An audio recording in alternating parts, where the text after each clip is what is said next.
Hi friends, ಇಲ್ಲಿ tomato rice ಮಾಡ್ತಾ ಇದ್ದೀವಿ. ಇದಕ್ಕೆ ನಾನು ಎಣ್ಣೆ ಕಾದ ನಂತರ ಕೊತ್ತಂಬರಿ ಕಾಳು, ಜೀರಿಗೆ, ಆಮೇಲೆ ಒಣಮೆಣಸಿನ್ಕಾಯಿ, ಆಮೇಲೆ ಬೆಳ್ಳುಳ್ಳಿ ಹಾಕ್ತಾ ಇದ್ದೀನಿ. ಓಕೆ, ಇದನ್ನ ಸ್ವಲ್ಪ ಹುರ್ಕೋಬೇಕು. ಅದಾದ ನಂತರ ಇದಕ್ಕೆ ಟೊಮೆಟೊ, ಅರ್ಧ ಟೊಮೆಟೊನ ನಾನು ಅರ್ಧ ಅಂದರೆ ನಾವು ಎಷ್ಟು ಟೊಮೆಟೊ ಯೂಸ್ ಮಾಡ್ತೀವಿ, 4 ಟೊಮೆಟೊ ಯೂಸ್ ಮಾಡ್ತಾ ಇದ್ರೆ 2 ಟೊಮೆಟೊನ ನಾನು ಇಲ್ಲಿ ಹಾಕ್ಕೊಳ್ತಾ ಇದ್ದೀನಿ. 1.5 ಟೊಮೆಟೊನ ಚಿಕ್ಕದಾಗಿ ಹೆಚ್ಚಿಬಿಟ್ಟು ಇಲ್ಲಿ ಹಾಕ್ತಾ ಇರೋದು. ಟೋಟಲ್ ಆಗಿ ಟೊಮೆಟೊ ರೈಸ್ಗೆ ನಾನು 3 ಟೊಮೆಟೊ ಯೂಸ್ ಮಾಡ್ಕೊತಾ ಇದ್ದೀನಿ. ಇವಾಗ ನಾನು ಸ್ವಲ್ಪ ಕೊಬ್ಬರಿ ಹಾಕ್ಕೊಳ್ತಾ ಇದ್ದೀನಿ.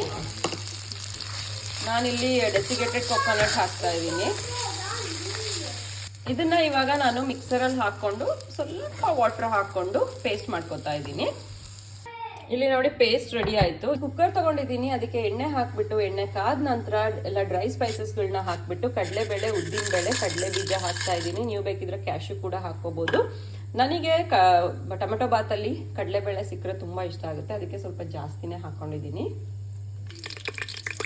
ಕಡಲೆಬೇಳೆ, ಉದ್ದಿನಬೇಳೆ ಎಲ್ಲ ಸ್ವಲ್ಪ ಫ್ರೈ ಆದ ನಂತರ ಇದಕ್ಕೆ ನಾನು ಆನಿಯನ್ ಹಾಕ್ತಾ ಇದ್ದೀನಿ, ಕರಿಬೇವಿನ ಸೊಪ್ಪು ಹಾಕ್ತಾ ಇದ್ದೀನಿ, ಹಸಿಮೆಣಸಿನ್ಕಾಯಿ ಹಾಕ್ಬಿಟ್ಟು ಫ್ರೈ ಮಾಡ್ಕೊಳ್ತಾ ಇದ್ದೀನಿ. ಆನಿಯನ್ ಎಲ್ಲ ಗೋಲ್ಡನ್ ಬ್ರೌನ್ ಬರಬೇಕು. ಆನಿಯನ್ ಸ್ವಲ್ಪ ಗೋಲ್ಡನ್ ಬ್ರೌನ್ ಬಂದ ನಂತರ ನಾನಿಲ್ಲಿ ಕ್ಯಾರೆಟು, ಆಮೇಲೆ ಟೊಮ್ಯಾಟೊ, 1.5 ಟೊಮ್ಯಾಟೊ ನಾನು ರುಬ್ಕೊಂಡಿದ್ದೀನಿ, ಇನ್ನು 1.5 ಇಲ್ಲಿ ಹಾಕ್ತಾ ಇದ್ದೀನಿ. ನಂತರ ನಾನು ಇಲ್ಲಿ ಬಟಾಣಿ ಹಾಕ್ತಾ ಇದ್ದೀನಿ, ಫ್ರೋಝನ್ ಪೀಸ್ ಯೂಸ್ ಮಾಡ್ತಾ ಇದ್ದೀನಿ. ತರಕಾರಿ ನಿಮ್ಮಿಷ್ಟ, ಕೆಲವೊಬ್ಬರು ಕ್ಯಾರೆಟು ಪೀಸ್ ಎಲ್ಲ ಯೂಸ್ ಮಾಡಲ್ಲ. ಆಮೇಲೆ ಇದನ್ನ ಸ್ವಲ್ಪ ಬಾಡಿಸ್ಕೊಳ್ಳಿ. ಇವಾಗ ನಾನು ಸ್ವಲ್ಪ ಪುದೀನ ಸೊಪ್ಪು ಮತ್ತು ಕಸ್ತೂರಿ ಮೆಥಿ ಸ್ವಲ್ಪ ಹಾಕಿ ಬಾಡಿಸ್ಕೊಂಡು ಇವಾಗ ಮಾಡ್ಕೊಂಡಿರೋ ಪೇಸ್ಟನ್ನ ನಾನು ಹಾಕ್ಕೊಳ್ತಾ ಇದ್ದೀನಿ.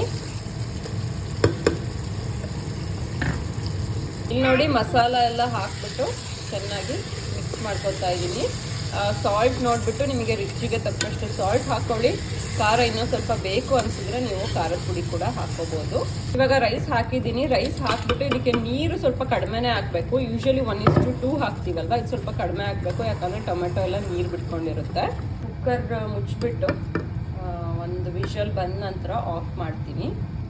ನೋಡಿ, ಫೈನಲಿ ಟೊಮೆಟೊ ಬಾತ್ ಬಿಸಿ ಬಿಸಿ ರೆಡಿಯಾಗಿದೆ. ಇದ್ರ ಒಟ್ಟಿಗೆ ನೀವು ಕೊಬ್ಬರಿ ಚಟ್ನಿ ಆದರೂ ಮಾಡ್ಕೋಬೋದು, ಇಲ್ಲ ಅಂತಂದರೆ ಮೊಸರು ಬಜ್ಜಿ ಕೂಡ ಮಾಡ್ಕೋಬೋದು. Thank you for watching my videos. See you in my next vlog, friends. Bye bye.